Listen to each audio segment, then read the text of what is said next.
اللہ نے انسان کی اصلاح کے لیے انبیاء کو بطور نمائندہ زمین پر بھیجا، یہ کہ بعد دیگر انبیاء کو مبعوث فرمایا جاتا رہا، جبکہ نبوت کا سلسلہ ختم ہو چکا ہے۔ تو موجودہ دور میں اللہ کا نمائندہ کون ہے؟ موجودہ دور میں اللہ کا نمائندہ وہ ہے جو اللہ کے آخری نمائندے نے چھوڑا ہے۔ حجۃ الوداع کے موقع پہ میں تمہیں دو چیزیں چھوڑ کے جا رہا ہوں اپنے بعد، اللہ کی کتاب اور اس کے نبی کی سنت، انہیں مضبوطی سے پکڑ لینا، کبھی گمراہ نہیں ہوگے۔ المستدرک للحاکم میں حدیث ہے یہ۔ صحیح مسلم میں تو صرف اتنے الفاظ ہیں کہ میں اللہ کی کتاب چھوڑ کے جا رہا ہوں، اسے پکڑ لینا، کبھی گمراہ نہیں ہوگے۔ اور صحیح مسلم میں ایک اور حدیث میں آیا کہ اس کے بھی بعد آپ نے غدیر خم کے خطبے میں کہا قرآن اور اہل بیت، قرآن کو مضبوطی سے پکڑ لینا، اس میں ہدایت ہے، اس میں نور ہے، یہ اللہ کی رسی ہے، جو اسے پکڑے گا وہ ہدایت پہ ہوگا، جو چھوڑ دے گا گمراہ ہو جائے گا۔ 6225 سے 6228 تک 4 حدیث صحیح مسلم میں۔ اور دوسری چیز میرے اہل بیت ہیں، میں اپنے اہل بیت کے معاملے میں تمہیں اللہ کا خوف دلاتا ہوں، 3 دفعہ آپ نے ریپیٹ کیا، یعنی میرے بعد میرے اہل بیت کے ساتھ اس نے سلوک کرنا۔ ہمیں لوگ کہتے ہیں ہم ہر وقت کربلا کو کیوں ڈسکس کرتے ہیں؟ اس لیے کہ کربلا جو ہے وہ آدھا دین ہے۔ حضور نے 2 چیزیں ہمیں دی ہیں، کہا قرآن کو پکڑنا اور اہل بیت کے ساتھ اس نے سلوک کرنا۔ اہل بیت کے ساتھ اس نے سلوک یہ ہے کہ جو لوگ اہل بیت کے مخالفین ہیں ان کو ننگا کیا جائے اور اہل بیت کو سپورٹ کیا جائے۔ آج میں نے اس نے سلوک کیسے کرنا ہے؟ میں نے جا کے کوئی پاؤں دبانے ہیں ان کے؟ نہیں، ان کا دفاع کرنا ہے اور ان کے مخالفین کا علمی رد کرنا ہے۔ تو قرآن کو پکڑنا ہے اور اہل بیت کے ساتھ اس نے سلوک کرنا ہے۔ تو یہ پلیٹ فارم اللہ کے فضل سے غدیر خم پہ کھڑا ہے، اللہ کے فضل سے، ٹھیک ہے؟ تو حضور کا جانشین ہوا ہے۔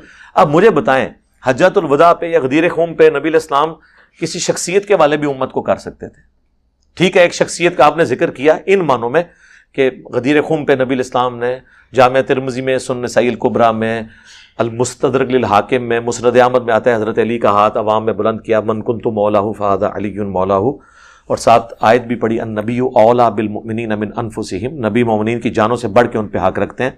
پھر حضور نے کہا کیا تم میرا حق ولایت یہ والا تسلیم کرتے ہو؟ تو جس کا مولا میں، اس کا مولا علی۔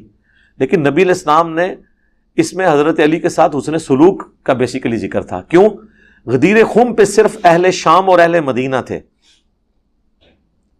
یہ غدیر خم کا خطبہ حضور نے حجۃ الوداع پہ کیوں نہیں دیا جہاں پوری دنیا کے مسلمان تھے، جو جتنی دنیا میں اس وقت اسلام پھیلا تھا؟ کیونکہ یہ ان سے ریلیٹڈ نہیں تھا۔ یہ خطبہ ریلیٹڈ تھا حضور کے ساتھیوں سے اور شامیوں سے اور مدینے کے لوگوں سے، کیونکہ شامی جو تھے وہ ظالم بننے والے تھے، بنو امیہ شام سے آئی، اور مدینہ جو کے لوگ تھے، جو وہ انصار مدینہ، یہ مظلومین تھے۔ واقعہ حرہ میں مدینے کے لوگ قتل ہوئے ہیں۔ یہ آنے والے وقتوں کی طرف اشارہ تھا کہ حضرت علی کا خیال رکھنا ہے۔ تو حضرت علی اور ان کی اولاد کو ہی ذبح کیا گیا کربلا میں، اور حضرت علی کو ان کی زندگی میں شامیوں نے ٹف ٹائم دیا ہے، جنگ صفین انہیں لڑنی پڑی، یہ ان کو ڈرایا گیا تھا۔ یہ خلافت کا کوئی معاملہ نہیں تھا۔ خلافت کا معاملہ نبی کا جانشین جو ہے قرآن ہے۔ نبی کا خلیفہ وہ ہونا چاہیے جو قیامت تک کے لیے ہو، اور وہ تو صرف قرآن ہے۔ صحیح بخاری میں ہے، مسلم میں موجود ہے، عبداللہ ابن ابی اوفا سے کسی نے پوچھا، نبی علیہ السلام نے اپنا وصی کسی کو بنایا تھا؟ مرتے وقت کسی کے لیے وصیت کی تھی؟ انہوں نے کہا نبی علیہ السلام نے ہمیں قرآن کے مطابق چلتے رہنے کی وصیت کی تھی، دیٹس آل۔ شیعہ سے بھی پوچھ لیں، وہ بھی کہتے ہیں نہیں غدیر خم پہ اہل بیت کا تو ذکر بعد میں تھا، پہلے قرآن کا ذکر تھا۔ تو قرآن یہ ہے کہ آپ جو ہے وہ مطلب نماز میں ایاک نعبد و ایاک نستعین پڑھ کے باہر نکل کے تو مولا علی کا دل دکھائیں اور آپ یا علی مدد کے نعرے لگائیں، اور سال بعد ایک دفعہ اہل بیت کے دفاع کے لیے نکل آئیں، اور پورا سال اہل بیت کو آپ بھلائے بیٹھے رہیں، صرف دیگیں کھڑکاتے رہیں، نہ کوئی نماز نہ کوئی اعمال۔ یہ کون سی مولا علی کی محبت ہے؟ یہ اہل بیت کی محبت ہے۔ اور بجائے ان کے مخالفین کا علمی رد کرنے کے گالی گلوچ پہ اتر آئیں، اس طرح کچھ بھی نہیں ہونا۔